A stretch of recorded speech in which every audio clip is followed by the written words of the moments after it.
தமிழ்நாட்டை வஞ்சித்து வரும் பிஜேபியின் மோடி ஆட்சியை கண்டித்து இங்கு மாபெரும் கண்டன ஆர்ப்பாட்டத்தை தமிழ்நாடு காங்கிரஸ் கமிட்டி சார்பாக நடத்தியிருக்கிறோம்.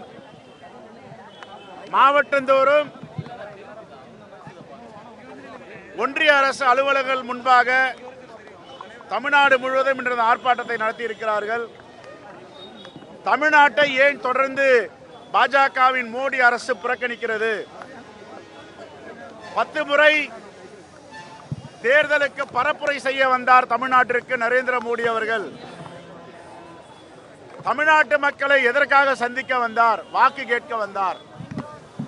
தமிழ்நாட்டு மக்கள் வாக்களிக்கவில்லை என்பதற்காக தமிழ்நாட்டு மக்கள் பாஜகவை புறந்தள்ளி விட்டார்கள் என்பதற்காக திமுக தலைமையிலான இந்தியா கூட்டணிக்கு வாக்களித்ததற்காக தமிழ்நாட்டு மக்களை பழி வாங்கலாமா? எதற்காக நிதி அறிக்கையிலே தமிழ்நாட்டிற்கு நிதி ஒதுக்கவில்லை? உங்களை ஆதரிக்கும் ஆந்திராவிற்கும் பீகாருக்கும் வாரி வாரி வழங்கிய நிதி எங்கே? தமிழ்நாட்டிற்கு ஒதுக்கிய நிதி எங்கே? பீகார் ஜிஎஸ்டி உடைய பங்களிப்பு 1950 கோடி. ஆனால் தமிழ்நாட்டின் ஜிஎஸ்டி பங்களிப்பு 20,000 கோடிக்கு மேல். 10 விழுக்காடு கூட செலுத்தாத பீகாருக்கு சிறப்பு நிதி, நிதிநிலை அறிக்கை நிதி வாரி வாரி வழங்குகிறார். பாஜகவுடைய ஆட்சி காலத்தினுடைய ஆயுளை நீட்டிப்பதற்காக வாரி வழங்குகிறார். ஆனால் தமிழ்நாட்டை புறக்கணித்திருக்கிறார். இது வன்மையாக கண்டிக்கத்தக்கது. தமிழ்நாடு காங்கிரஸ் பேரியக்கம் கண்டிக்கிறது. மாண்புமிகு முதலமைச்சர் அண்ணன் தளபதி அவர்கள் என்னென்ன கோரிக்கை வைத்திருக்கிறாரோ, மெட்ரோ 2ஆம் கட்ட பணிக்கு 12,000 கோடி நீங்கள் ஒதுக்கவில்லை. அதே போன்று நெடுஞ்சாலை துறைக்கு தாம்பரத்திலிருந்து செங்கல்பட்டு வரை பறக்கும் சாலைக்கு நிதி ஒதுக்கவில்லை. ஏற்கனவே PMAY prime minister Awas Yojana நீங்கள் 1,50,000 கொடுக்கிறீர்கள். ஆனால் தமிழ்நாடு அரசு 12 லட்சம் முதல் 14 லட்சம் கொடுக்கிறது.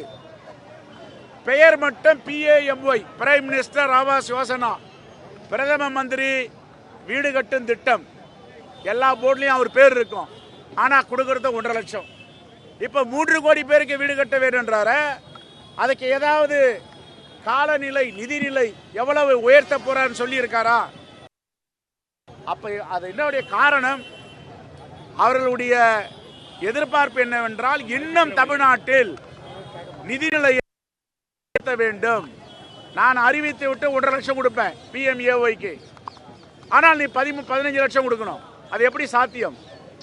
தமிழ்நாட்டு நிதிநிலையை சூறையாடுவதற்காகவும் தமிழ்நாடு நிதிநிலையை எவ்வளவு குறைக்க முடியுமோ, சங்கடத்தில் கஷ்டத்தில் விட முடியுமோ, அதையெல்லாம் மோடி அரசு செய்து கொண்டிருக்கிறது.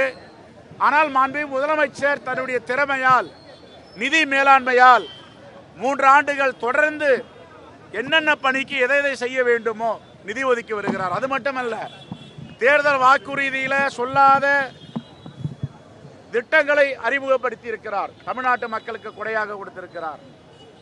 அது மட்டுமல்ல, காலை உணவு திட்டம், மதிய உணவு திட்டத்தை பெருந்தலைவர் காமராஜர் கொண்டு வந்தார்.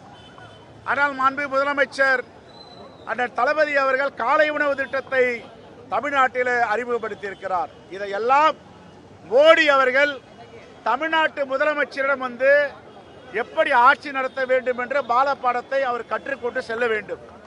ஒரு மாநிலத்தில் இப்படிப்பட்ட சிறப்பான ஆட்சி நடக்கிறது. ஆனால் இந்தியா முழுவதும் இருக்கின்ற ஒரே பிரதமர் நரேந்திர மோடி அவர்கள். அவர் எப்படி ஆட்சி செய்கிறார்? பாராபட்சமாக பார்க்கிறார். அதிமுக உறுப்பினர்களுக்கும் சிறப்பு நிதி.